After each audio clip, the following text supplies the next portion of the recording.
So I just showed the group, scene from Matrix, whenever Morpheus and Neo meet for the first time. Now the next Matrix movie's coming out in a couple months, so I highly recommend everybody goes back and watch the series, or certainly the first one. It's such a perfect overlay for the nature of reality. Now, Matrix as it relates to reality. Plenty of people have talked about this before, so this is nothing new. Today I'm going to compare it to several different spiritual teachings, at least some lines from the scene when Morpheus and Neo meet. I'm going to link it to Christianity, some Gospel of Thomas, Kabbalah, the Tao, a lot of different philosophies that are backed up here. So if I had time, I'd write a book on that. Maybe I overinterpret this stuff a little too much. I saw this little meme the other day on Facebook. It's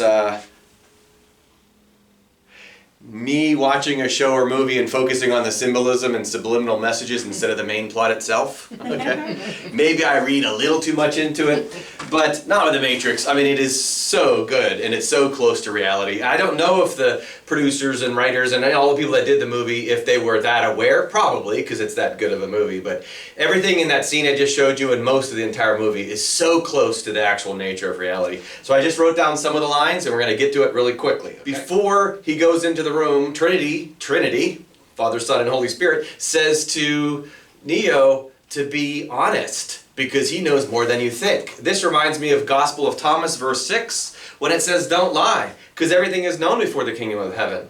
That which is the creator God, or that which is nature, knows every detail about you already. You can't fool Mother Nature, okay? So don't even waste your time lying. You can lie to other people, because, we're all ego-filled, and so we can fall for that. But you know what? Nature is always going to get the final say. After Morpheus and Neo meet, Morpheus says, the honor is all mine. In Kabbalah, they teach that this system, this matrix that we're in, got set up specifically by a creator to set up a game for the creatures to come to know him, with one express goal in the very end, for that creature to be filled with delight. It's what delights the creator for this system that we're in, this matrix that we're in, to actually end up delighting you.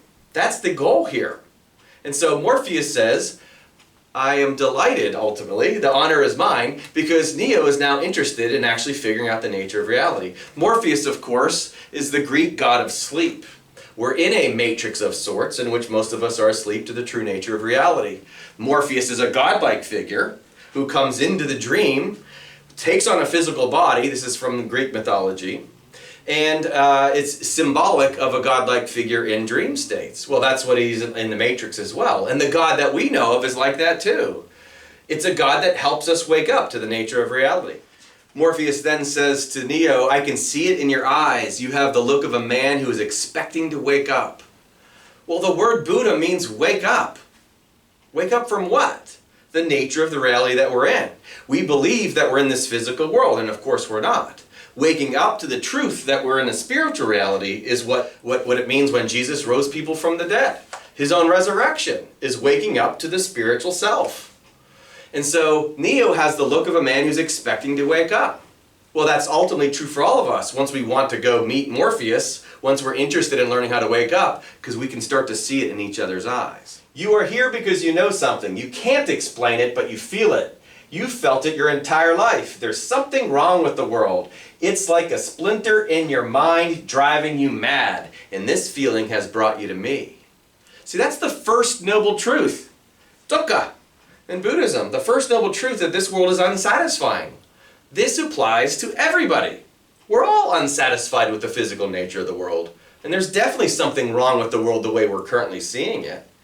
Once you decide, because it's a splinter in all of our minds, once we decide to remove that splinter, it is to wake up. That's when we go seeking Morpheus, or whatever God it is that you follow, right? When you're like, I'd like to know the nature of this reality, because I want to remove that splinter from my mind. We've now reached the fifth stage, the Kabbalah stages of spiritual development, the fifth stage, which is the spiritual stage. Why? Because the first four, satisfying basic needs, getting a lot of those basic needs, protecting those basic needs, and then using our intellect to explore the world, you'll get to a certain point where you realize none of that satisfies you. And then you start on a spiritual journey. So they got Kabbalah linked to the Buddha, linked to the Matrix. Then Morpheus tells Neo, the world has been pulled over your eyes to blind you from the truth. what did Jesus do again? He made blind men see. When we take it literally, we think he's walking around taking physically blind people and giving them sight back. Maybe he did that. But the Bible is distinctly a parable. Jesus never spoke without a parable. There's metaphors throughout it, clearly. Well, he helped people see the very truth Morpheus is talking about. He helped blind people see. We're all blind. We're all blinded from the truth. What's the truth? You are a slave, Neo, he says. Like everyone else, you were born into bondage. You were born into a prison you cannot see or taste or touch. It's a prison for your mind. Okay? That's the game we're in. We've fallen into a deep sleep in which we see the world in a dualistic way. Hermes, great teacher of all this, says it's a mental game, paraphrasing. And we're in a mental game and we have to figure it out. We have to strive for our own liberation by figuring out for ourselves the nature of this game. And we're all slaves in the process. Again, this is what I'd say is fair. Every single person has fallen for this. We all get trapped by the ego. That's the bondage that we're in.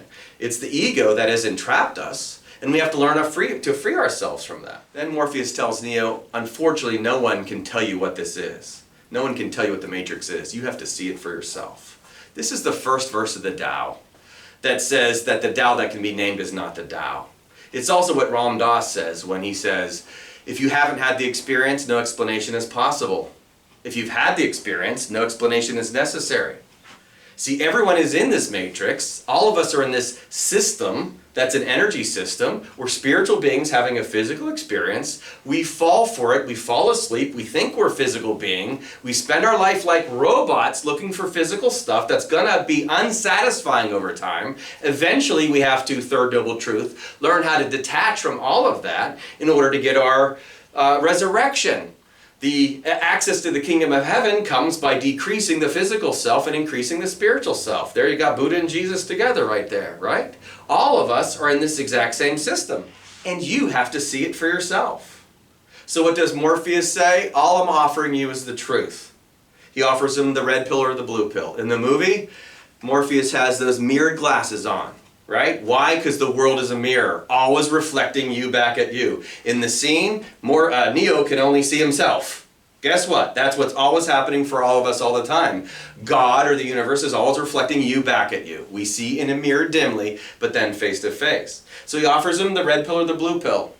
And you have your choice. And he's going to say, I'm offering you the truth. You take the red pill and I'm going to take you to the truth. Take the blue pill, go back to sleep, believe whatever you want to believe. That's everyone in the world. Kabbalah teaches fundamentally that we all have this desire. It's really the splinter in our mind driving us mad. Each of us has a desire to come to know the true self. That's the game we're in. But most of us don't pick it. Most of us spend our lives pursuing other desires, physical desires, avoiding pain, seeking pleasure. We do that. That's the blue pill. You can do that all you want. It's also the land of arguing and fighting.